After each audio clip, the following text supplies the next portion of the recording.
Because I'm actually doing this particular video on my cell phone while I'm out and about today, I've had to break this up into two parts so far.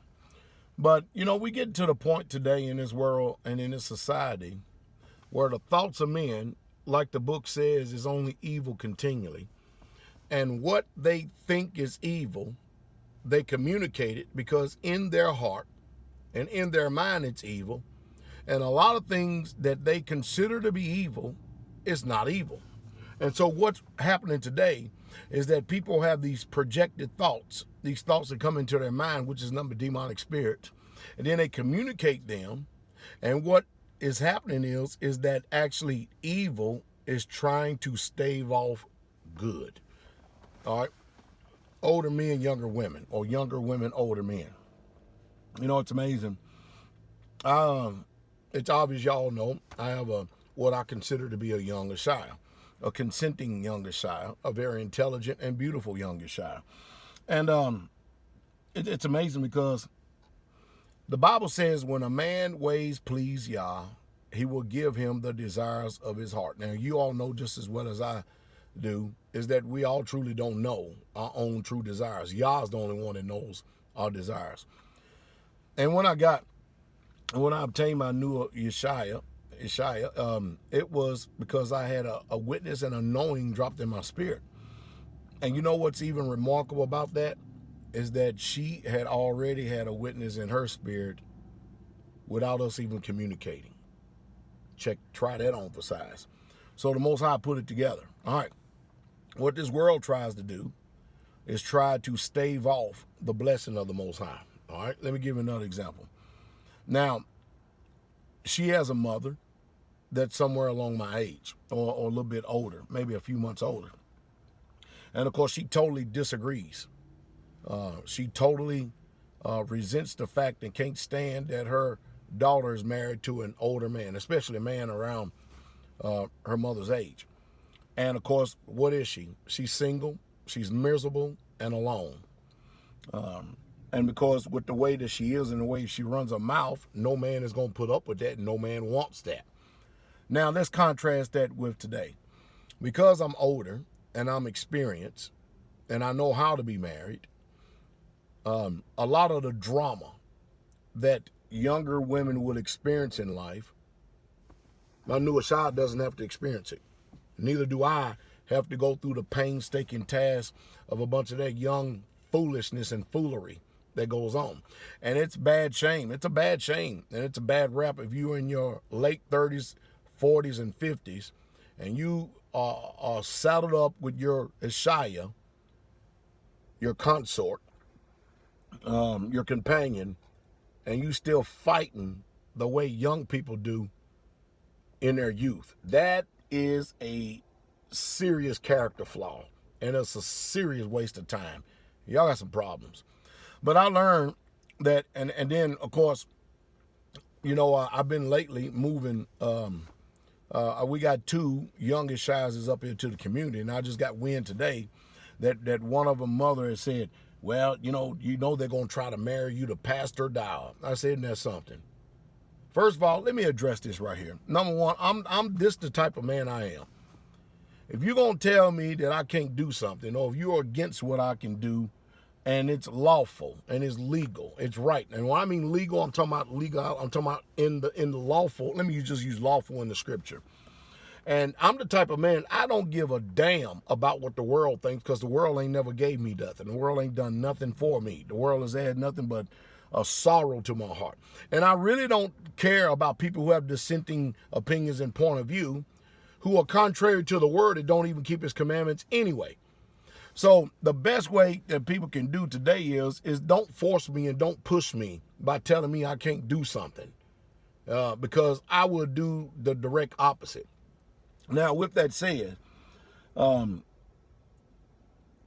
I wanted to get another young consort or another Ishai, that's my business. I will. Number one, because I can. Number two, because I can provide. Number three, because I am financially stable and able because of my fidelity and faithfulness to the Most High Yah. I can do it. And she wouldn't have a care or worry in this world, period, point blank. Now, Am I seeking for a younger child right now? No, I'm not seeking for one. Not seeking for one at all. Right now, my attention is on the ones that I have. But if the Most High puts a witness or something in my spirit, and then if I come up to any younger child and I ask them, would they mind being my Ishaya? If I come up to any woman and I ask her, would you like to be my Ishaya? And she says yes, what is anybody going to do about it? Tell me that. Who? What jail you going to throw me in? I mean, what? The court of your opinion? The hatred of your opinion? I'll be happy, she'll be happy. So what the hell is it? See, I've got to actually talk like this today just so people know that you're not going to control a righteous man in any way, shape, fashion, or form. Now, what is it so bad? And that's why I said in the last video, why is it so bad in this society for a young woman to be married to a man that's 15, 20, 25, or 30 years older? Why? Well, I mean, chances are, you're going to die before her. That's what chances that could be. But chances are, I mean, there's a lot. I've been in ministry for a while. There's a lot of young women that have died and went on before their husbands. We don't know the day, the time, or hour when anyone's going to pass. But I do know this, that if I've got 30, 40 more years allotted on this earth, would not any of my Messiahs already be set? Would they not already have everything taken care of for them? Or would they not already have a community of people and believers surrounded by them that will nurture them and care for them and provide for them and love for them? Because, I mean, I know what I'm doing. And I'm learning more about what I'm doing every day. And I'm using me as an example because some of you have probably faced that same damn stigma. Let's just face it. Women, when you get over 45, chances are you getting pregnant is no, nil, and none. Now, can people get pregnant after 45? Sure they can. But why are you trying to put chains on a man? And why are you trying to prevent a younger woman to enjoy, especially if he's a good man, to enjoy the presence of a mature, righteous man? Is it envy? Is it jealousy? Or is it competition? Is it insecurities? What is it? Because you can't bear seed no more. And in that area, you're no benefit to him. If that man has it in his heart that he wants more seed, where you going to get it from? Can't get it from you. You can't. Pray like Abraham and Sarah. I guess you could do that. But y'all ain't coming down dealing with us personally like that in this day and time. So what people need to do is be content at y'all's program. I found out that people hate y'all. The more I talk about biblical marriage, the more I find out how real the hate is. And it is very real. Now, of course, I would say this. Just live righteous, just live true, and just live just. That's all you have to do. And as long as you're doing things after the Bible, the lawful way, who gives a damn? Because I tell you right now, there is, and just this past feast, I had a few young women that I ain't gonna give it up how it happened either, that actually asked me about older men. And I'm gonna leave it at that. And of course, men are always looking for someone to help expand their household. They want to expand their legacy. They want to be able to leave their seed behind so that their seed can leave their seed behind. That's just in a man's heart.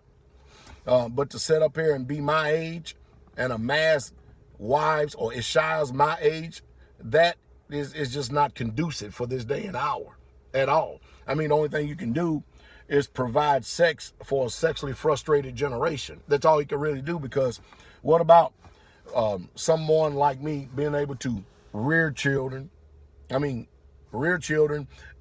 give them wisdom and knowledge of all my accumulated years so that they don't have to go out here and work their fingers to the bone after the Gentile system, because their father right here, their husbandman, their young women, their husbandman has taught them how to go about life, how to do life. Because if you're like me, you probably didn't learn too much from your parents growing up at all. And I see it even more so in this society. I'm learning nowadays that mothers hadn't even spent time to even teach their daughters feminine hygiene, and you concerned about someone else that can actually really truly take care of them, teach them, and guide them, no, the demonic powers and the demonic spirits of this world is all but real, damn it, and it is. So, again, I guess you got to have, broad shoulders, a big chest, and really, truly don't give a damn about what this world thinks, because I didn't live, and even when I was starting on polygyny, boy, you should have seen, man, the spiritual war that was waged. And you know what I did? I went right in it, jumped in, both feet, hook, line, and sinker. So if a younger shy is going to be interested in PastorDowell, I get to pick and choose if I say yay or nay. She gets to pick and choose, she say yay or nay. And there ain't nobody else damn business, period, point blank. But the way I do things, I always make myself accountable. So don't let nobody try to punk anybody out there. There don't anybody trying to judge you when they're unrighteous and they don't even keep the commandments. Because all they're trying to do is more than likely probably keep you from a blessing. But just because you project something, and many times when you project something, just like it said in the book of Job, the thing that I greatly feared has come up on me. And spiritually, many of y'all keep pushing, the things that you greatly fear is going to come up on you. And what are you going to do when it's dropped in your lap?